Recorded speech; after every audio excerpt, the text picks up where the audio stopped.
गपोड़ी बहू। उमा जी की बहू पिंकी को गप्पे मारने की बहुत आदत थी। वो जब भी किसी के बारे में बातें करती तो बड़े बड़े गप्पे फेंका करती। आसपास के सब लोगों को पता था कि पिंकी बहुत बड़ी गपोड़ी बाज है। लोग उसकी बात पर विश्वास नहीं किया करते थे, लेकिन हाँ, उसकी बातें सुन सुनकर हंसते बहुत थे। अरे बहू, पड़ोस वाली शर्मा जी है ना, उनकी बेटी का जन्मदिन है, तुम भी चली जाना। ठीक है मम्मी जी, ये तो बता दो गिफ्ट में लेकर क्या जाना है। अरे लेकर क्या जाना है, 250 का लिफाफा दे देना, बस काफी है। अरे मम्मी जी, अच्छा लगेगा क्या? पड़ोसी हैं हमारे, हमें कुछ बड़ा लेकर जाना चाहिए। अरे बहू, इतना काफी है। जानती हैं आप, मेरे मायके में जब पड़ोस में किसी की बर्थडे होती थी ना, तो मम्मी कुछ ना कुछ गोल्ड का ही देकर भेजती थी। पड़ोसी के बर्थडे में सोना? कैसी बातें करती हो। और नहीं तो क्या, आपकी तरह थोड़ी ना लिफाफा पकड़ा दिया। पिंकी शर्मा जी की बेटी के जन्मदिन में चली जाती है। अरे आज तो बड़ी सुंदर लग रही हो साड़ी में। जी मैं तो लहंगा पहनकर आने वाली थी, मम्मी जी नहीं मानी। अरे बेटा, बर्थडे पार्टी में तो साड़ी चल जाती है, मेरा मतलब कोई शादी थोड़ी ना है। कैसी बात कर रही हैं आप आंटी जी? मेरे मायके में तो छोटे छोटे फंक्शन भी हम लोग लहंगा बनवाते थे बुटीक से, डिजाइन करवाकर। चाहे पड़ोस में किसी का जन्मदिन हो, मेरी मम्मी हमेशा बुटीक से नया लहंगा डिजाइन करवाती थी।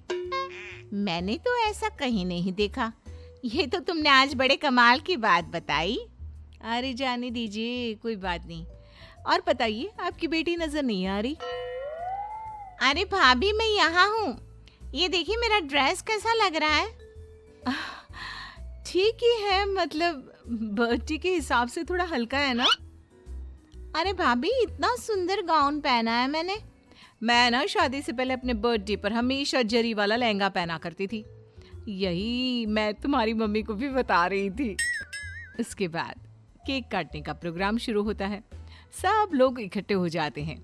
शर्मा जी की बेटी का केक देखकर पिंकी से रहा नहीं जाता।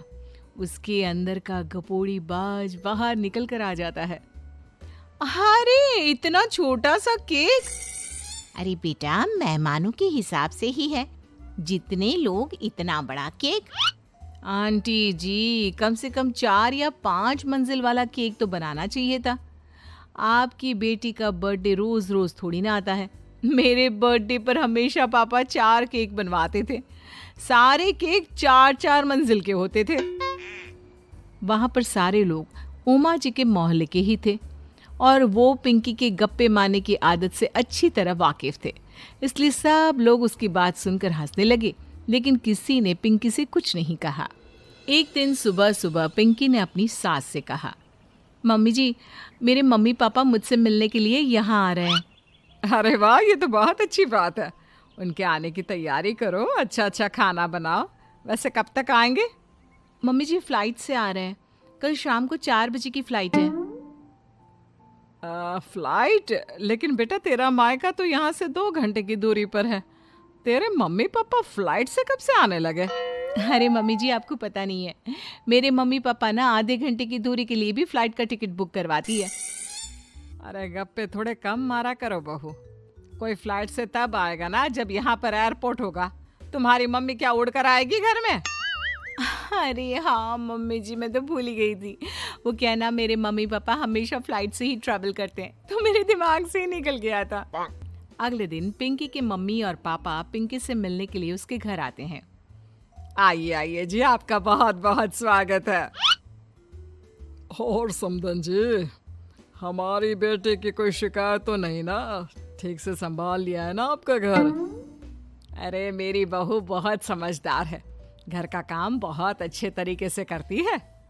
बस थोड़ा ज्यादा बोलने की आदत है उसे, आपको परेशान करती होगी ना? बात तो आपकी सही है, उसकी थोड़ा ज्यादा नहीं बहुत ज्यादा बोलने की आदत है। लेकिन कोई बात नहीं, आपकी बेटी दिल की बहुत अच्छी है, बस थोड़ा बोलती ही तो ज्यादा है। पिंकी बेटा, इधर आओ, देखो तुम्हारे मम्मी पापा आए हैं, तुमने इनके लिए खाना तो बना लिया ना? वो क्या है ना मम्मी जी, आपसे एक बात कहनी थी। हाँ हाँ बोलो बहू, क्या बात है, डरने की कोई जरूरत नहीं। वो मम्मी जी, मैंने सोचा मम्मी पापा आए हैं तो खाना बाहर से मंगवा लेती हूँ।